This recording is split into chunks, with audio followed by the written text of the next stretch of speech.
Good afternoon, and thank you for joining us for this special virtual panel discussion. I am Amani Jamal, Dean of the Princeton School of Public International Affairs, and I am grateful you are with us today. This is the second installment in our new series examining the war in Iran. While our first discussion provided an overview of the crisis, today's speakers will provide essential context for understanding Iran's strategy and the broader implications for regional stability and diplomacy. We are again fortunate to be joined by a knowledgeable panel of experts who will examine decisions in Iran, the strategic calculations shaping its actions, and how developments are reverberating inside the country. Allow me to take a brief moment to introduce each of them.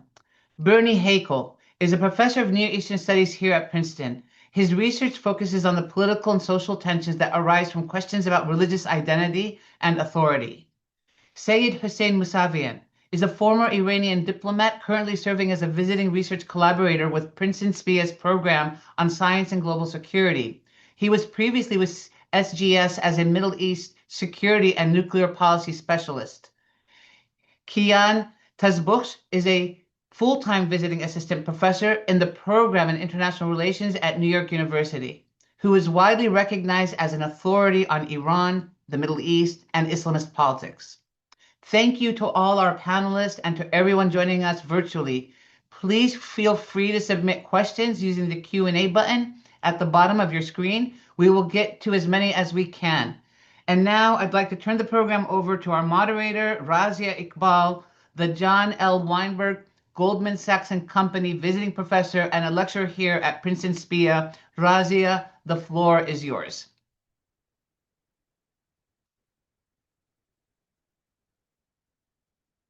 I think you're muted, Razia.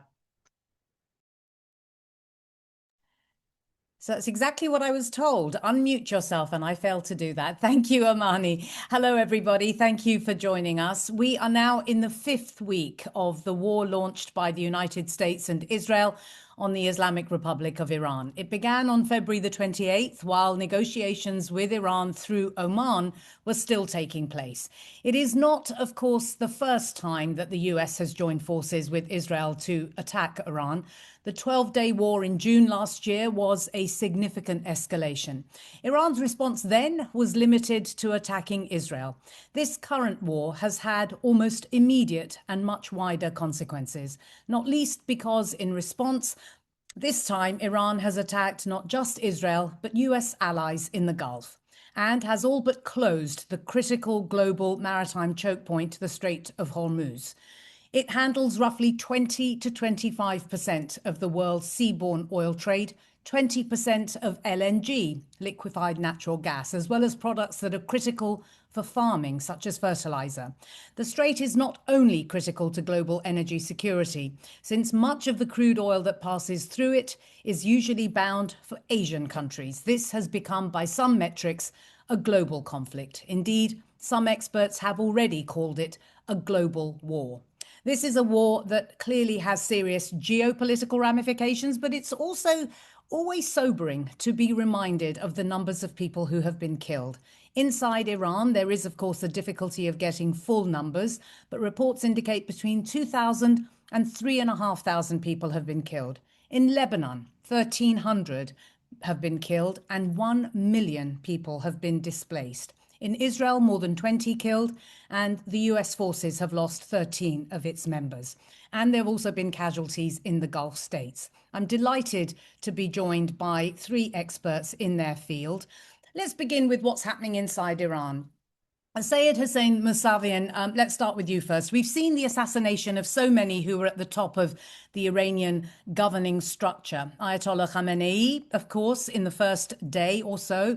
Mujtaba his son has been named as his successor. Other high-ranking officials, including the security chief, Ali Larijani, who I think you served as a foreign policy advisor to him, the intelligence minister, Ismail Khatib, and the head of the powerful Basij force, Gholam Reza Soleimani. This has been devastating for the regime itself, and yet it has not collapsed, which is what the US and Israel thought would happen and hoped would happen immediately.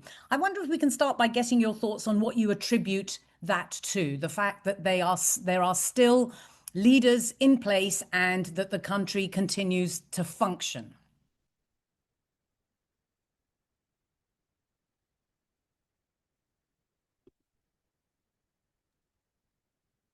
I was mute. Thank you, Razia. I think overwhelming majority of Iranian officials, they have a feeling that they have been betrayed by the US and Israel. Once they reached a deal, JCPOA nuclear agreement 2015, for 3 years, it was in full compliance, transparency. IAEA had no problem. Peaceful nature of Iranian nuclear program was completely proved, and suddenly the US withdrew. This was the first time, I think, after a big deal, the US broke the promise. The second, as you mentioned, 2025, there was nuclear negotiation. They were very close to a deal, significant progress on nuclear talks, as the Oman foreign minister many times reiterated in June 2015, 2025, there was huge progress, very close to a deal. Deal was within reach, and suddenly the US decided to attack, and Israel, I mean, both they decided to attack. This is the second time Iranians they have a feeling they were betrayed. The third time it was February 2026. I don't know whether you have read the article published by Guardian. It was for the first time revealed that the United Kingdom National Security Advisor attended in the negotiations in Geneva between Iran and the US. And Jonathan Powell, in that interview, is saying that he was really shocked because Iranian overtures were unprecedented and deal was within reach. There was no imminent threat, and he really was shocked why the US attacked. However, after the third attack, Iranians, they have no doubt this is existential issue for them. The US issue is not anymore and never has been nuclear. And later, after February attack, just during last month, Americans, they have made some public statements. They left any suspicious about the goal of the attack. I don't know whether you listened or heard about the interview made by energy director of White House. He very clearly, openly said the goal was to control Iranian oil reserve. Senator Graham publicly said the goal was regime change, occupying the Hark Island, the hub of 90% of Iranian oil. And as he said, after regime change, Americans would have pools of tons of wealth. And then we had Secretary of Energy. He publicly said we are looking to have Hark Island as an American asset.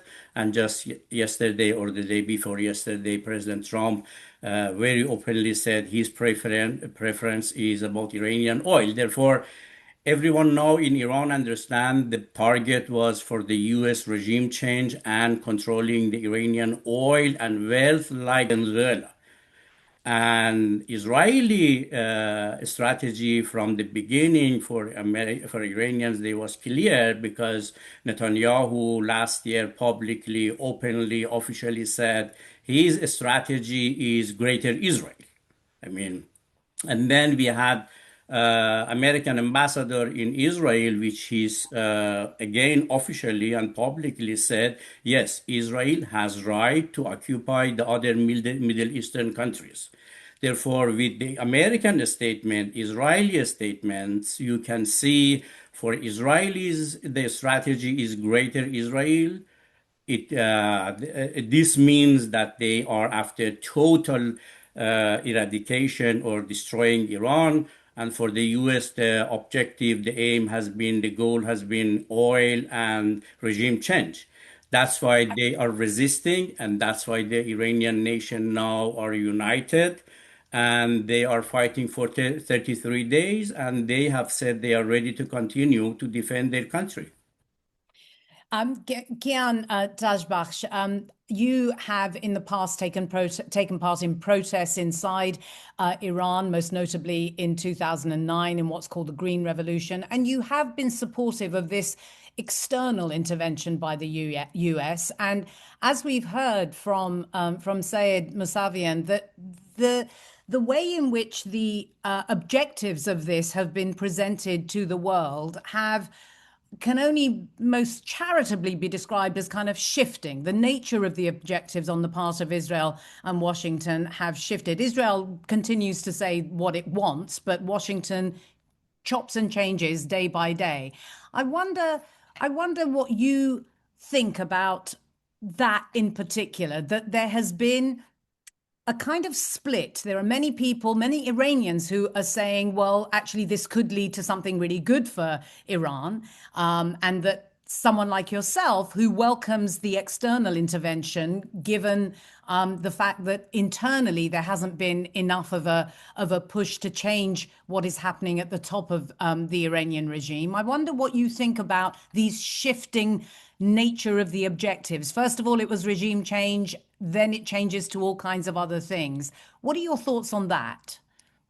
Well, thank you very much. First of all, to Princeton and the Dean for inviting me, and I'm pleased to be on this panel with all of you. First of all, I'd like to clarify something, Razia, for the record. I do not support a war against the country of my birth, Iran. I do not support external intervention. What I have done in the past is I have, as an analyst, in my work as an analyst, I have tried to explain the logic that led us to here. Just to emphasize that, I, as someone who's worked on with civil society and as a democracy activist inside Iran, I only work on civilian issues, and I would never support a military intervention against Iran. Having said that, my explanation as an analyst tries to understand the roots of the current crisis, and perhaps the only place where one could hear a kind of a conclusion which would mistakenly lead someone to think I support the war is to say I believe that the responsibility of the war lies with the government of the Islamic Republic of Iran, not with President Trump or with President Netanyahu, Prime Minister Netanyahu. I believe that. I wonder if you, just to interject, I wonder if you Yeah, can just defend that statement, because this was sure. clearly an act of aggression by two countries on a sovereign nation. And Right. many legal experts are arguing that this is an illegal act of aggression. Right. So I think that this narrative and this interpretation misses the big picture, which must be considered if we understand what the roots of the current crisis are. I just to summarize, and I want to say that I have an argument which I don't have enough time to go through. You can look on my Substack article called "The Roots of the Iran Crisis." But let me just start at the in historical end, how I see it and how many people in Iran see it. First, I have to say, when we talk about the Iranian people, we have to be a little bit sociologically clear. I would say we can separate the Iranian population into three basic groups. About 15 to 20% of the Iranian people support the current regime. Half of those, I would say, are true believers. They are, religious believers, even zealots or fundamentalists who are willing to kill and die for this regime. Another 10% are beneficiaries whose livelihoods depend on their connection with the regime. Then at the other end, we have 30% of the Iranian population who, like many populations around the world, are politically neutral and politically passive. They don't vote, they don't follow politics, they just want to put food on the table and so forth. That leaves 50% of the population that I would estimate wants to live under a different regime. They feel that they are held hostage. So from a political point of view, the situation in Iran is we have 10% of the population holding 80% of the population hostage. It is an Islamic dictatorship.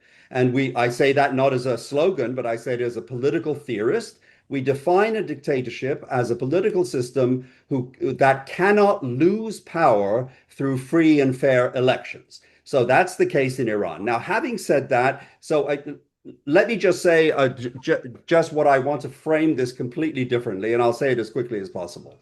I believe that so what I've said is that I don't believe Trump and Netanyahu have started a war against Iran, the Islamic Republic of Iran. I believe they are trying to finish a war the Islamic Republic of Iran started 47 years ago in 1979 and has never ceased fighting on four fronts. One, Okay, I'm gonna right, I don't mean to be rude at all, but as right. you've pointed to the audience, they can go and read that very interesting Right. piece in So on your I would just Substack. frame it differently. I would just frame it differently. I completely accept that. But let me just put one point to you before I move to Bernard. The statistics that you present of the measure of support that is being given to the regime at the moment, it is plausible to argue, isn't it, that if two countries are bombing your country, the chances are that the majority of the people in that country are going to rally around the flag because the country is being attacked. Whatever you think about the people in a position in positions of power. And that seems to be the case, that there is, even though there is repression inside Iran, people are too frightened to go out and protest against the regime, given what happened just so recently with many thousands of people being killed, that there is this instinctive nationalism that kicks in. Yes, I think that's very plausible and it's possibly true. It's hard to tell exactly. Although the reason why I put the responsibility on the Islamic Republic of Iran for this war is because war is a two-way street. It's a two-person game. The trigger for this war were the breakdown of talks in Oman, in which, contrary to the remarks we heard earlier, in fact, the Iranian representatives of the Islamic Republic of Iran refused to negotiate on two of the three issues that the Trump administration had put forward, the proxies and the ballistic missiles. And in fact, as reported by the Wall Street Journal, the offers that the Iranian side gave were referred to by a former member of the American negotiating team as bonkers, as absolutely crazy. They requested 30 cascades of I-6 advanced centrifuges and a capped 20% above the JCPOA. So it was clear to the Americans that the Iranians were simply not serious in negotiations, and they had basically run out of patience. And so I think that's what led to the current triggering. Okay, and it is also factually accurate to say that no statement was made about the talks breaking down entirely. That is also true. Can I just say one thing, just Raja, just very quickly? Actually, the spokesperson for the Prime Minister, the English British Prime Minister, rejected the claim that was heard before that Powell was in the room. It's an official. Reuters reported that yesterday. They rejected Okay, that any member of the British delegation was part. So that's simply not true. Okay, we're getting stuck in the weeds there. So I want to move on just to one other general issue that will frame the rest of our conversation. Bernard Hakel, if I can turn to you. I mean, the countries of the Gulf were annoyed that they hadn't been given notice of the initial attack, and also upset that their warnings that the US might attack would have for the entire region. I mean, obviously, Iran's attacks on the Gulf countries have shaken those countries. It's created instability. There's been huge unease, not least a huge amount of damage done by the drone strikes that Iran has initiated, and a hike in the price of oil, shaky markets, etc., etc. I just wonder with you whether you can just outline for us the immediate psychological impact of this, the fact that traditional alliances are being tested. How would you characterize the way in which Gulf countries are rethinking their strategic relationship and alliance with the United States, given that the US has not overtly protected these countries from the attacks by Iran? Um, so thank you for having me. I'd like to thank Dean Jamal and Razia, and it's a pleasure to be with my colleagues here. So I have to back up a little bit to tell you that the Gulf countries were aware that this war was going to happen. They didn't know the exact timing. And Exactly. they also were aware that the Iranians would, if existentially threatened as they are, would pursue a scorched earth policy of destroying the entire region if necessary to survive. And this is something the Iranians had warned the Arab countries of, and the Arab countries had told them that if you do this, then we will uh, attack you. We will defend ourselves. Now, they are limited in their capabilities, in their defensive capabilities, largely actually, because the Iranians are using tactics and weapons that are new, and that the American defensive shield that exists there was not designed to defend against. The Americans are there really based on a kind of old model of warfare, which is an Iraqi invasion, like we saw in 1990 of Kuwait. And the Arabs also realize that they cannot defend against swarms of missiles and drones, especially if their desalination plants and electricity generation plants were attacked, because that's the very survival. 65% of all water that's consumed in a country like Saudi Arabia is from desalination, and the Iranians are capable of destroying them. So they were wary of this war. They didn't want it. They told the Iranians they were neutral. They wouldn't allow the Americans to use their territory, etc. And yet the Iranians still attacked them. And as a result, there's been a division amongst the Arab countries. You have some who are very forward-leaning and aggressive. The most notable one is the United Arab Emirates, which has now joined the war. It has drones flying over Iran. One of them was just shot down. They fired Chinese missiles at Iran, and you have a massive troop formation in the UAE of American troops at the moment. So they will join this war. The Saudis are much more reticent to get involved. In fact, they are wary of some of the demands of President Trump. Those demands involve direct military involvement, also paying for the costs of this war, which they don't want to pay for, and a few other demands that the President Trump has made of them, namely to flood the market with oil to bring down the price of gasoline in the United States and so on. So the Saudis are not in the same in alignment with the UAE on this. And then you have Qatar and Kuwait who cannot export a single drop, and they are very much for an immediate termination of an end to this war, along with Turkey. Turkey wants the regime in Iran to survive because they're worried that Israel would turn its focus on Turkey should the regime in Iran fall. And so they're not united, but I think their military alliance with the United States is not going to be shaken by this war. It'll probably be strengthened, and they'll buy new equipment to defend against this kind of warfare once it's over. That's so interesting. You don't think there's really been any shift at all, that there is still this kind of confident, solid alliance between the Gulf countries and in particular Saudi Arabia and the United States?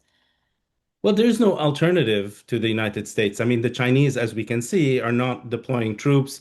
They don't have the aircraft carriers, the force projection capabilities. I mean, these are practical regimes and they need a protector, and especially because they regard Iran as an arsonist and a pyromaniac that is a revolutionary regime willing to not only destroy its neighbors, but even destroy itself in this war or any future war.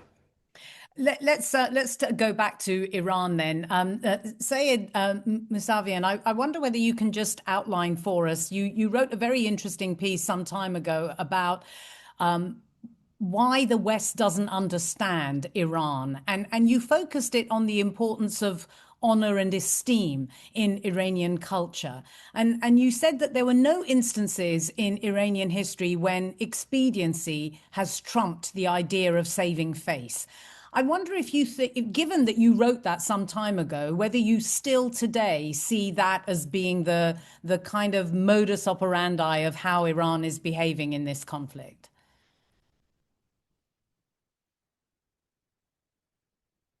Sayed, I think you might be on mute again. Yep, you are on mute. Yeah. First of all, referring to what Kian said, Kian and I, we were both arrested in 2007. We were both jailed in the same time, and we were both accused of espionage. Nevertheless, we may have different understanding about the current situation. Definitely, we are both victim of human right in Iran, and we have problem. Neither he can go to Iran nor I can go to Iran. If we go, both of us, we would be arrested. Nevertheless, I really believe in in the current situation, we need to have a broader understanding.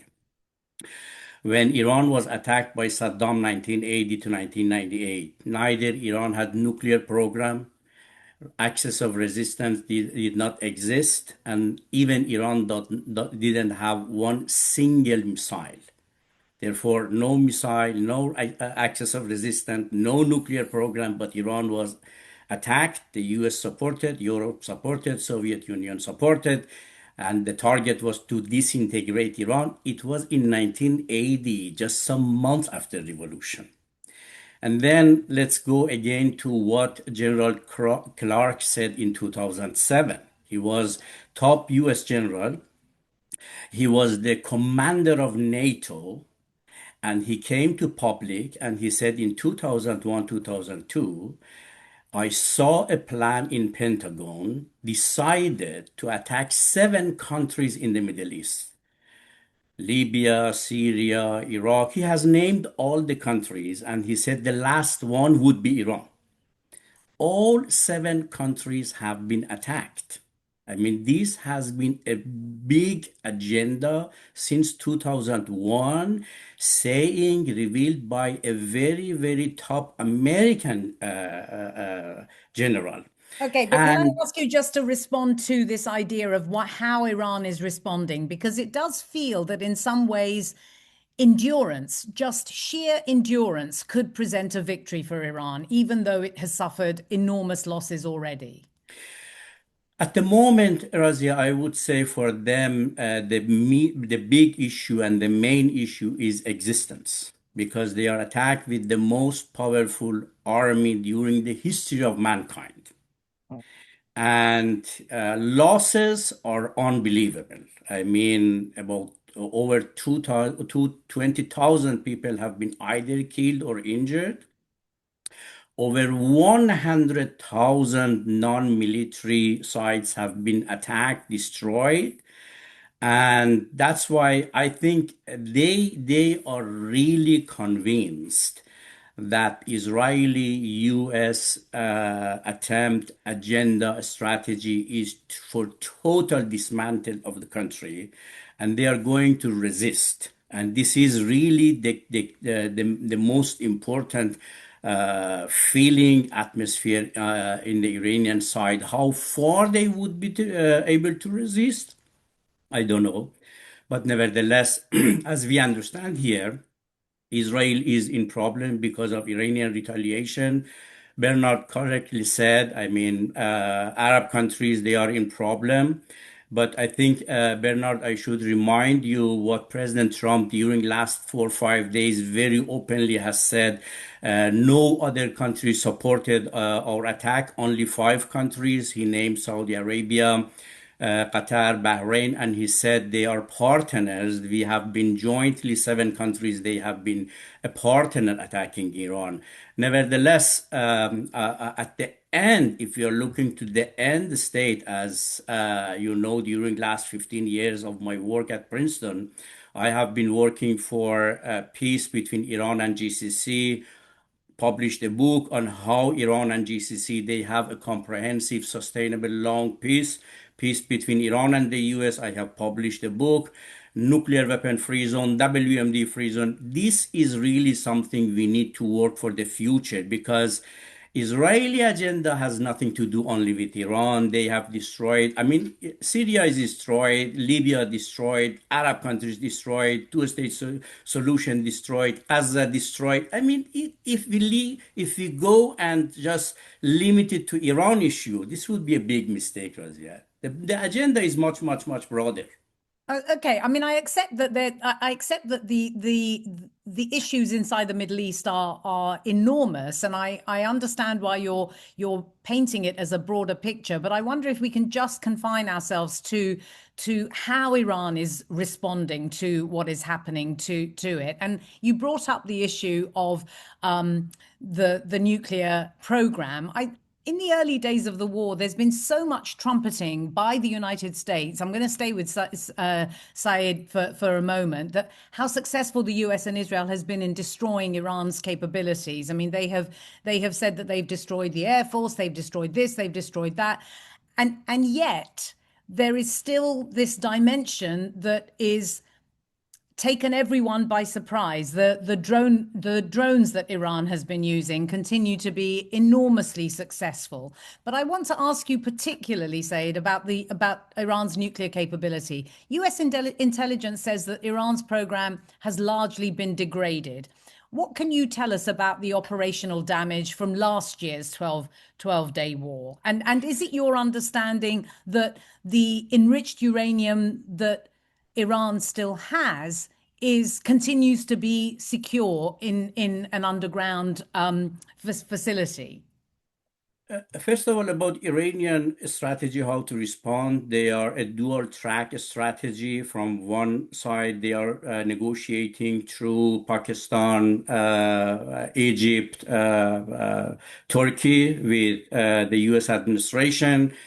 More Vice President Vance is just in touch, and on the Iranian side, as the president said, foreign minister and the president of parliament, they are negotiating. And compared to all four countries, Pakistan is more involved. Therefore, from one side, they are working on diplomacy in order to reach a deal. From the other side, they are investing and they are focusing on retaliation and on the war.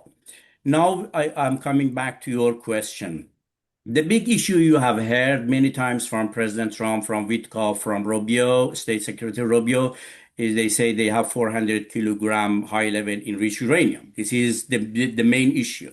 But many people, they forget, based on JCPOA, there was no high level enrichment, and Iran was committed to have zero high level enrichment.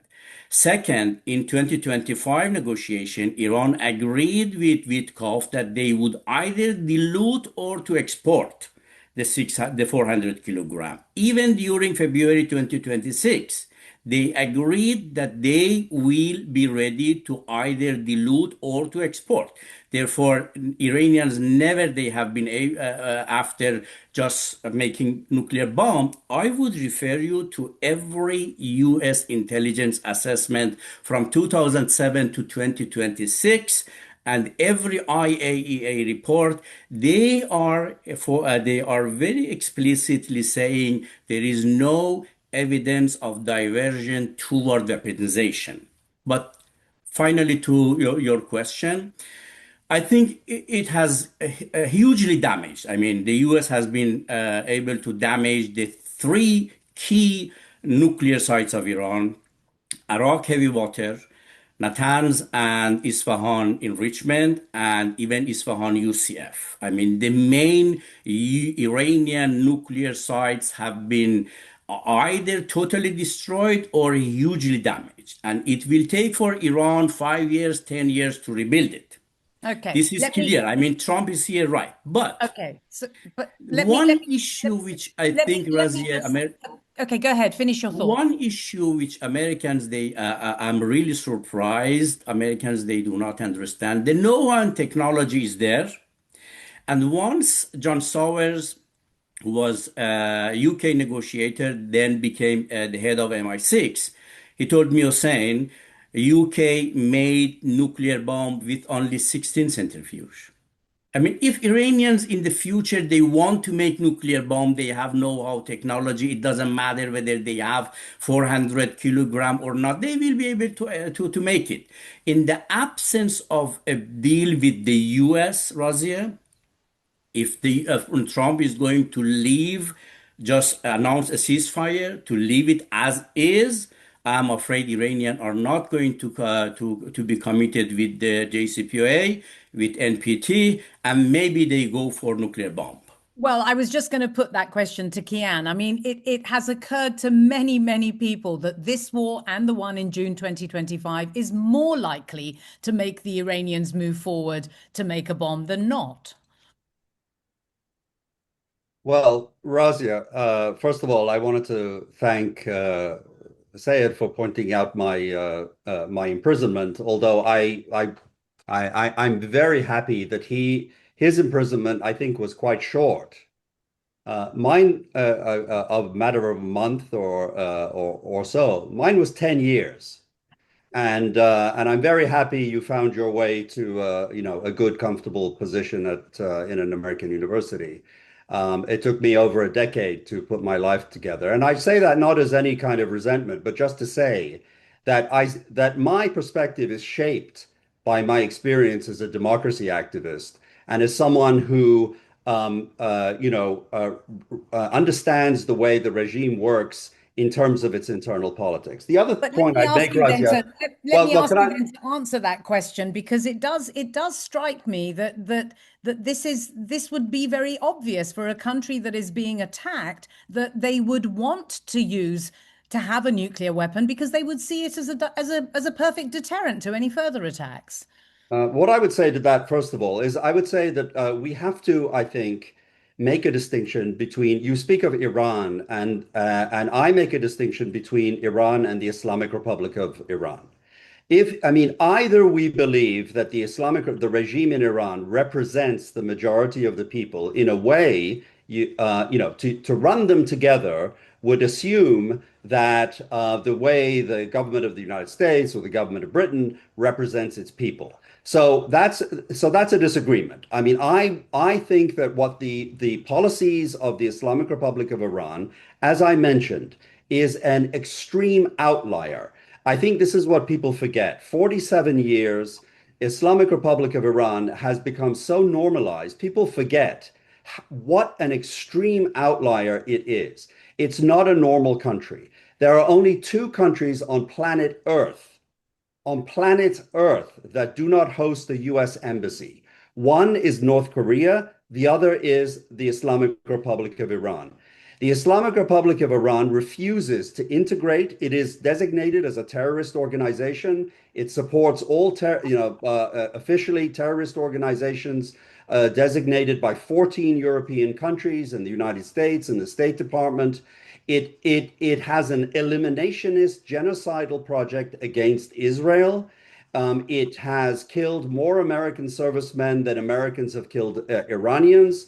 It is insistent on breaking, So I'm just saying that I think that what's happened is that we have forgotten what an outlier the Islamic Republic is. And so the point I want to make is this, just to say, the previous speaker spoke of all these plans to dismember Iran, to attack Iran, but we never asked the question, why? Why is that the case? Why is there interest to attack Iran? It's because Iran is the one the Islamic Republic of Iran is the one with the aggressive policies. It seeks to eliminate and destroy the state of Israel, including its people, by the way, if they get in the way. And if they get a nuclear weapon, I have no doubt that someone in Iran would use that to eliminate the population of Israel at some point. And so I think that we're missing that point. And I think that this Well, all we're not missing it at all because you've just made it. Thank Well, in you the very much previous for that. discussion. So I would Uh, say, so I think the fact that the United States has been extraordinarily patient. It has been engaged in negotiations over 20 years. And what took us to this point is that after October 7th, the costs of narrowing engagement with Iran by the West to simply the nuclear file was exposed to be too high. Ultimately, I would say it is the responsibility of a government to protect its people. Let's assume that the government of Iran does believe that the United States is this imperialistic, arrogant power run by a crazy person. The first responsibility of a government is to avoid provoking them to attack your country. The Iranian government failed to do that, and it has betrayed its people, but it has not betrayed its regime. It welcomes this war because I was told by my senior IRGC officers, we are preparing for this war at some point. Okay, I'm going to turn to Bernard before we open up for questions. Bernard, I want to ask you about what you think is likely to happen the day after, whenever that day after comes, because back in March 2023, there was a kind of normalization between Iran and Saudi Arabia. Obviously, that is dead in the water now. But I just wonder how you perceive the way in which it might the landscape might shift once there is whatever deal there can be, which seems incredibly unlikely in the current moment. But I just wonder what you think about the relationship between Iran and Saudi Arabia in the region, given what the Gulf countries think about the menace that Iran poses, in inverted commas, from their point of view, and so on. I wonder what you think what that will look like, what that relationship will look like, given that there were these steps towards normalization back in March 2023. So the Saudis, under the aegis of China, finally agreed to a detente agreement with the Iranians in March 2023.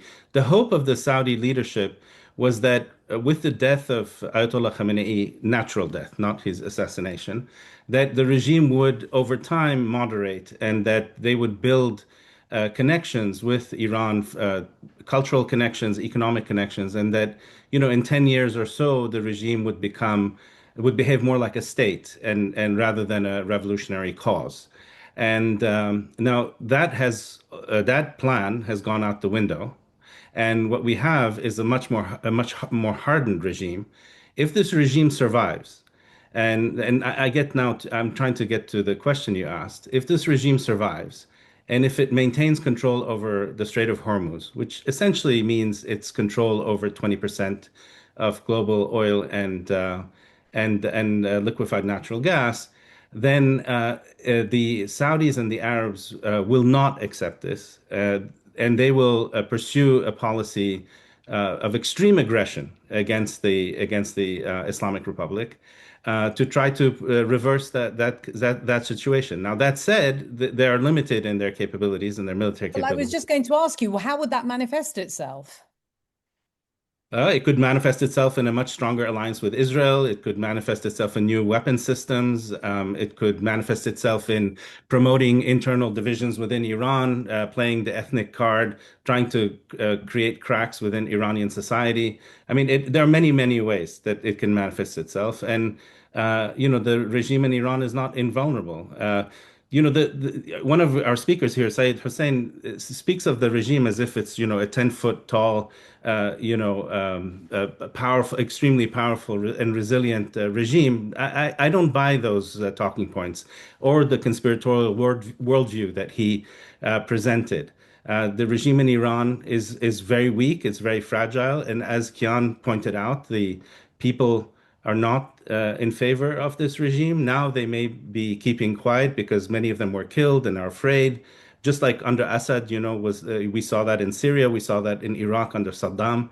But ultimately, this regime will not last because the Iranian people will not want it. And so I'm hopeful that once this war ends, the real problems for this regime will actually begin.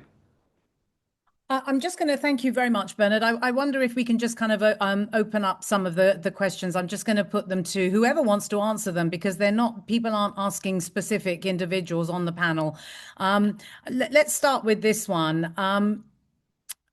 Why are the US, Israel, and the Arab Gulf countries permitting Iran to continue exporting oil, given Iran's shutting down most of the shipping out of the Gulf of Hormuz? So who wants to take that one?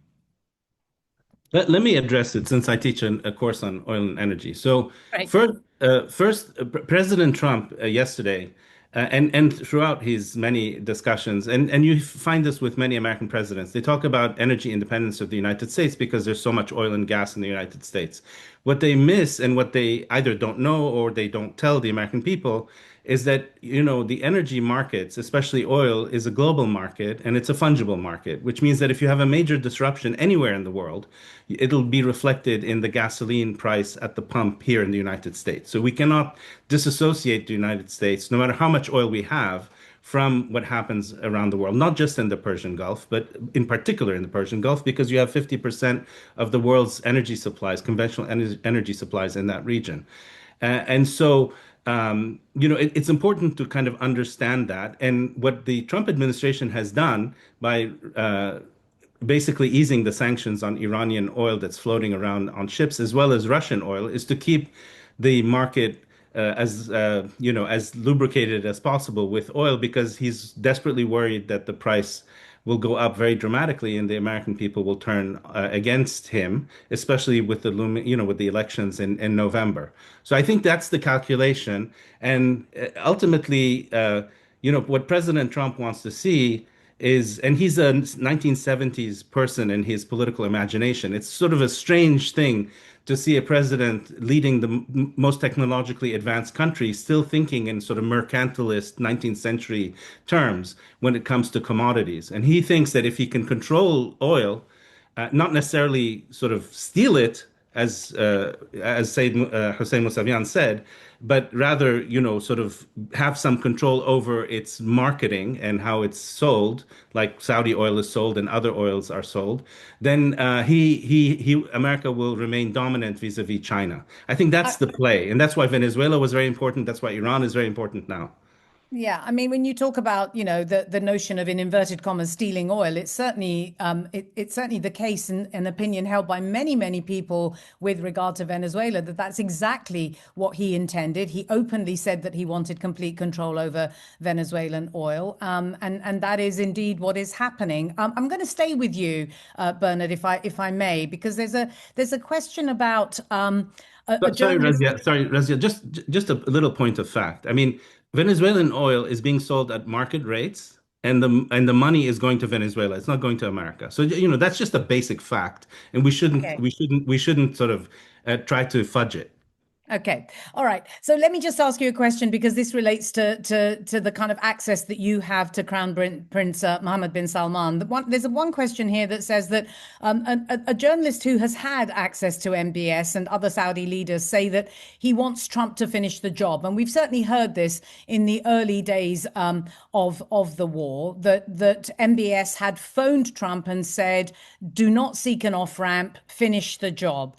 Why would that be in Saudi Arabia's interest if the result is a regional conflagration? And given your access to Mohammed bin Salman, Bernard, this is for you.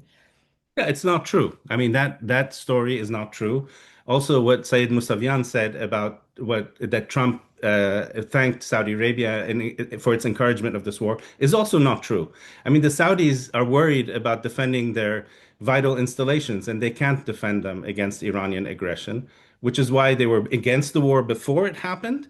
And now that the war has happened, they are still against it, and they're very much behind the Pakistani-Chinese mediation effort, because out of weakness. This is not sort of they're not keen on war. They want stability because they have a diversification project to move away from oil.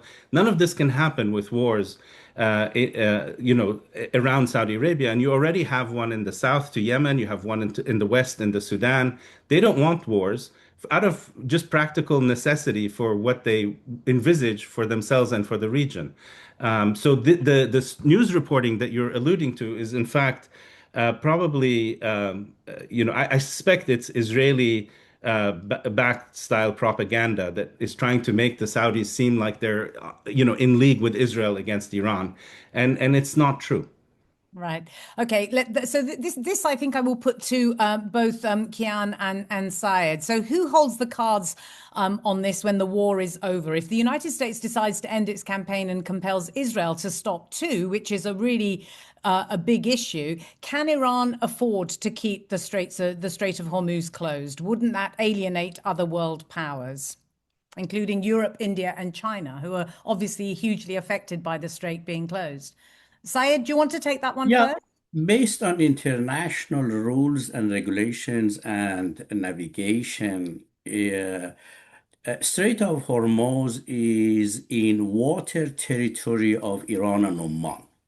Legally, this is in the water territory of Iran and Oman. Again, internationally, none of these two countries can close it because this is for international use, except for a very limited period during a war.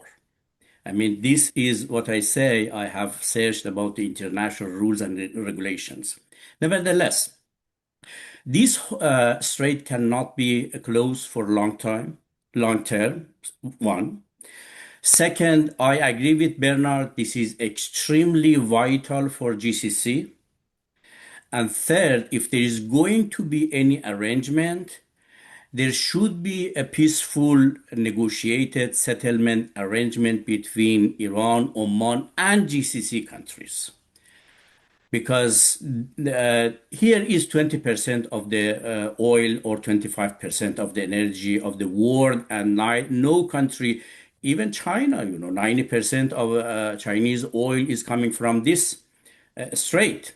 And many people, they believe the war on Iran has another aspect. Bernard, I never said that the US is after stealing Iranian oil, controlling the Iranian oil. This is exactly what I said based on the US statement. This is not what I claim. But controlling Iranian oil has also a lot to do with controlling China, because this is the main route of Chinese energy. That's why I think at the end, although Iran and Oman, they have rights because this is in their water territorial, but there should be a regional international arrangement to make sure the safety exit of energy worldwide. I wonder, Kian, if I can put a similar question to you. I mean, it does feel as though the endurance of the regime in Iran suggests that they fully understand the kind of global economic cost of waging this war, and that they would not be prepared to arrive at any durable ceasefire unless there are guarantees for its sovereignty. The alternative appears to be that the US would invade, remove the Islamic Republic, etc., which doesn't feel as though the United States is willing to do at the moment. Yeah, again, I mean, I think that it would be useful if we reframe this in a different way. I mean, that's the way I prefer to look at it. Again, the question of, I mean, Bernard referred to conspiratorial theories. I think what he was referring to, if I understand, is it's the idea that we often hear expressed by certain defenders of the Islamic Republic and some nationalists actually, is that Iran is always a victim. It has no agency. In other words, Iran has no responsibility in the reaction of other states. In other words, it's just a pure victim. For some irrational reason, other countries in the world just want to attack Iran and so forth. This just makes no sense. The United States would much more prefer to trade with oil, but obviously it cannot do that with what it considers rogue regimes. And this is not a value judgment. I'm not saying the United States is good and the other country, Venezuela, for example, is bad. I'm just saying that in geopolitics, if you pick a fight with a superpower, you want to pick a fight, and you have to pay the costs. The Islamic Republic of Iran is very clear. I mean, I respect the revolutionaries in this respect, that they have said the cost of our principles is half a century of isolation, of approbation, of enmity of the whole world. They are proud of it. It's not something that they consider a cost. They consider that a benefit. Again, I think many people still don't understand how revolutionary and what an outlier it is. It's not for nothing. I mean, it's true. I mean, I of course will have to defer to Bernard about what is publicly said. But as everybody knows, it's not just Israel. Every Arab country has asked the United States to, in their words, quote, cut the head off the snake. They want the Iranian regime removed because it's a threat. The Iranian regime doesn't, it offers this narrative that we are victims, but in fact, they threaten people. I mean, obviously, if you want to eliminate another country, you are a threat to them. And similarly for the Gulf countries. Oman has now, Oman, which is covering much of the shadow banking system for the for the Islamic Republic, has now entered the war. They want to finish the job. Now, why is that? Again, I would say that the reason is because they feel threatened. And obviously, it's the job of a government to not provoke others to feel so threatened that they have to fight them, and so that they can provide prosperity and peace for their own people as a national interest, and not the interest of a small minority and a regime. That's the way Okay. I would look at this. We have a few minutes left, and I'm going to ask all three of you to confine yourself to pithy answers. I just want you to tell me what you think you see happening, given the kind of conflicting rhetoric that we've been getting from Trump. His address to the nation yesterday didn't give any specific timeline. He said it was going to end in a couple of weeks, but no real detail. So how do you see the very short term, maybe just the next month or so, given that Trump seems to think that it'll be over in a couple of weeks? Let's start with you, Bernard. Okay, so it's with the proviso that it's impossible to predict President Trump and what he will or will not do. But m my sense is that he is hoping that this will take 2, 3 more weeks and that the regime will somehow capitulate. I don't believe that the regime in Iran will capitulate, and I don't think it will give up its control over the Strait of Hormuz. And the world it's impossible for us to go back to the world we knew if Hormuz is not opened, because it effectively gives Iran 20% control over, essentially control over the global oil and energy markets. And this is that makes what happened in the 1970s in the two crises of 73 and 79. It makes them appear like small little blips, meaningless blips compared to what this is. And in fact, markets have not taken this into account. You don't see this major development in geopolitics reflected in oil prices or in the stock market. Okay. Oil should be much higher, and the stock market should be much lower because of this. And therefore, I think the war will not end until Hormuz is opened again. Okay, Kian, Tajbash, what do you think?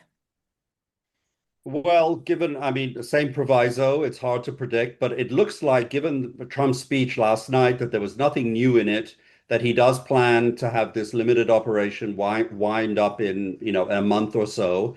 And I think what will happen is that Iran will exact a high price, obviously, because if they're still in control of the Straits of Hormuz. But I think they will exact a high price for that, and as is natural, if that's what they've gained in the war, then they will use it. But I think that there's a larger geopolitical issue, that this is a question of burden sharing and the shifting of the United States to insist on greater burden sharing of all its allies and partners, first in NATO, and now it's in the GCC. I mean, I find it practically, I mean, what Bernard says, I agree with, that it would be an intolerable situation. But ultimately, of course, it's a little embarrassing that I would say that for many Arab countries, they are not able to defend what is a important choke point for their own economic sustainability. And Yeah. so I suspect that there will be an increase in alliances within the GCC, or moves towards them, and that will move towards a new kind of equilibrium in the Gulf. And hopefully, Iran will be a constructive member of that, but I doubt it very much, because it will remain antagonistic. Syed Hussein Mousavian, your final thoughts, Yeah, what you I think? think I think now the US is in its plan B, because plan A has failed to bring a total regime collapse. And plan B is returning Iran to the Stone Age, as President Trump has repeated many times during last 2, 3 days. abandoning the government and Iranian people, leaving a burnt out country with hundreds of billions in damages, so that it would face extremely severe internal crisis for decades, a weakened, defeated, and unstable country. Nevertheless, if this is the case, we would be faced with more escalation, unstable and instability in the region beyond Iran. Definitely, Iran would have too many problems, except if there would be, as I have been advocating for decades, a grand bargain peace between Iran and the regional countries, Arab countries led by Iran and Saudi Arabia, and a comprehensive big compromise package between Iran and the US to normalize the relations. Okay. We will leave it there. Thank you very much indeed to all three of the panelists, Saeed Hossein Mousavian, Kian Tajbakhsh, and Bernard Heikel. And thank you all for being with us. And my thanks again to Dean Amani Jamal of SPEAR.